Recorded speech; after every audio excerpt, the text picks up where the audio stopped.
కడప జిల్లా బ్రహ్మంగారి మఠం మండల కేంద్రంలోని వెంకటేశ్వర డిగ్రీ కళాశాల ఏర్పాటు చేసిన విలేకరుల సమావేశంలో బీజేపీ మైదుకూరు నియోజకవర్గ బాధ్యుడు మాచర్ల సుబ్బారాయుడు మాట్లాడారు. రోజువారీ జీవితంలో సాధ్యమైనంత వరకు భారతీయ ఉత్పత్తులను ఉపయోగించండి ప్రజలకు పిలుపునిచ్చారు. మన దేశంలో తయారైన వస్తువులకు అధిక ప్రాధాన్యత ఇవ్వాలని అన్నారు. ఈ కార్యక్రమంలో బీజేపీ మాజీ మండల అధ్యక్షుడు చంద్రబాబు రెడ్డి, అంకిరెడ్డి, బుస్సెట్టి సుధాకర్, బీజేపీ కార్యకర్తలు తదితరులు పాల్గొన్నారు. ఆత్మనిర్భర్ భారత్ ఈ కార్యక్రమాన్ని మన రాష్ట్ర అధ్యక్షుడు మాధవ్ అన్న గారు మొదలుపెట్టారు, శ్రీకారం చుట్టారు. జిల్లా అధ్యక్షుడు ఆదేశాల మేరకు ఈ పొద్దు మన మైదుగూరు కాన్స్టిట్యూషన్లోని బ్రహ్మంగారి మఠం మండలంలోని మాజీ మండల అధ్యక్షుడు చంద్రబాబు రెడ్డి ఆధ్వర్యంలో ఈ కార్యక్రమం జరగడం జరుగుతుంది. స్వదేశీ వస్తువులు ఎక్కువగా కొనాలని మనం జనాలకి పూర్తిగా తీసుకుపోవాలి. దానివల్ల లాభం ఏంది, అవి కొనడం వల్ల ఉత్పత్తుల వల్ల ఏం జరుగుతుంది. ఇప్పుడు స్వదేశీ వస్తువులు అంటే ఏంటి?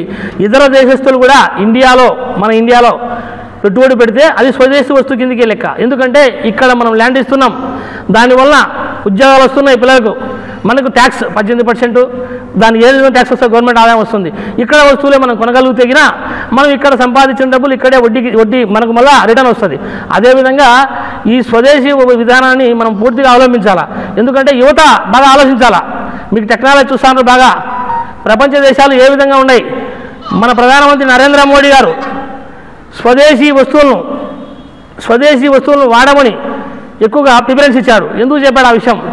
ఇక్కడ ఉత్పత్తులు ఇక్కడ మనం కొనుక్కోగలిగితే సుమారు 140 కోట్ల మంది జనాభా మనం ఉండం. ఇంత జనాభా ఉండి మన వస్తువులు మనం కొనుక్కోగలిగితే మన వస్తువులకు డిమాండ్ పెరుగుతుంది. ఇతర దేశాలకు ఇంకా మిగిలినవి మనం ఎగుమతి చేసుకోవచ్చు.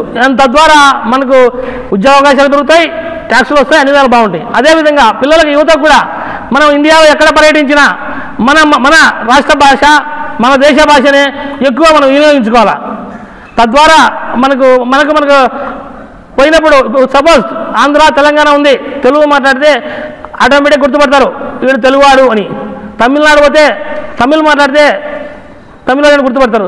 అదేవిధంగా మన దేశ భాష హిందీ మాట్లాడితే భారతీయుడని ఏ రాష్ట్రంలో మనం తిరిగినా కూడా గుర్తుపడతారు. అదే స్వదేశీ విధానాన్ని మనం అవలంబించుకోవాలి. అదేవిధంగా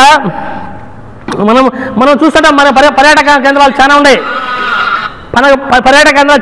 మనం అనుకుంటాడా ఇతర దేశాలకు పోవాలా, అక్కడేమో చూడాలనుకుంటాం. ప్రపంచ దేశాలు కూడా ఇండియాకి పోయి చూస్తున్నాయి. ఇప్పుడు చెప్పాలంటే సింపుల్గా మాల్దీవులు మనం ప్రయాణిస్తున్నాం.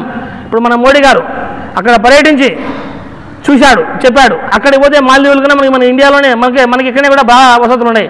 ప్రపంచంలోనే పర్యాటక కేంద్రం ఇండియా కూడా బెస్ట్ పర్యాటక కేంద్రం. ప్రపంచ దేశాలు ఇక్కడ వస్తున్నారు. మనం కూడా ఇతర దేశాల్లో పోయి చూసేదానికన్నా ముందు మన ఇండియాలో ఎన్ని పర్యాటక కేంద్రాలు మనం చూసాము, ఏం చేశామనేది కూడా స్వదేశంలో తిరగలిగితే మనకు బాగుంటుంది.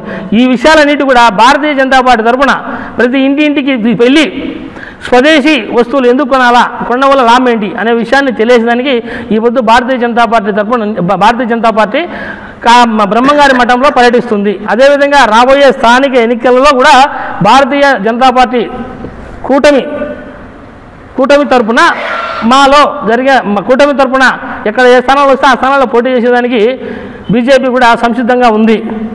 ఇక్కడ పంచాయతీలు కావచ్చు, జడ్పీసీ ఏదైనా సరే మాకు వచ్చే స్థానాలలో మేము పోటీ చేసేదానికి సిద్ధంగా ఉన్నాము. ఈ విధంగా మేము ప్రతి గ్రామము ఇక్కడి నుంచి ఇప్పుడు స్వదేశీ విధానాన్ని మొదలుపెట్టాం కదా, ఈ పొద్దు ఆరంభం, ఈ రోజుతోనే ఆగిపోదు. నిరంతరం ప్రజల్లోకి వెళ్ళి స్వదేశీ వస్తువులు ఎందుకు కొనాలా, మన కేంద్ర ప్రభుత్వం ఎన్ని నిధులు ఇస్తుంది రాష్ట్రానికి, అందులో పంచాయతీలో 14 ఆర్థిక సంఘం కింద వచ్చే నిధులను కూడా కేంద్ర ప్రభుత్వం అంటే మున్సిపాలిటీకి వచ్చే కేంద్ర ప్రభుత్వానికి నిధులు వస్తున్నాయి. ఇది కూటమి ప్రభుత్వం. మనం ఏమి ఇస్తున్నాము, మనం ఏం డెవలప్ చేయాలా అనే విధానం తీసుకుంటూ కూటమి ప్రభుత్వం కలుపుకొని పోతూ భారతీయ జనతా పార్టీని బలోపేతం చేసేదానికి ఊరూరో తిరిగి ఇక్కడి నుంచి శ్రీకారం చుడతామని మేము తెలియజేసుకుంటున్నాము. భారత్ మాతాకి బీజేపీ నరేంద్ర మోడీ గారి నాయకత్వం,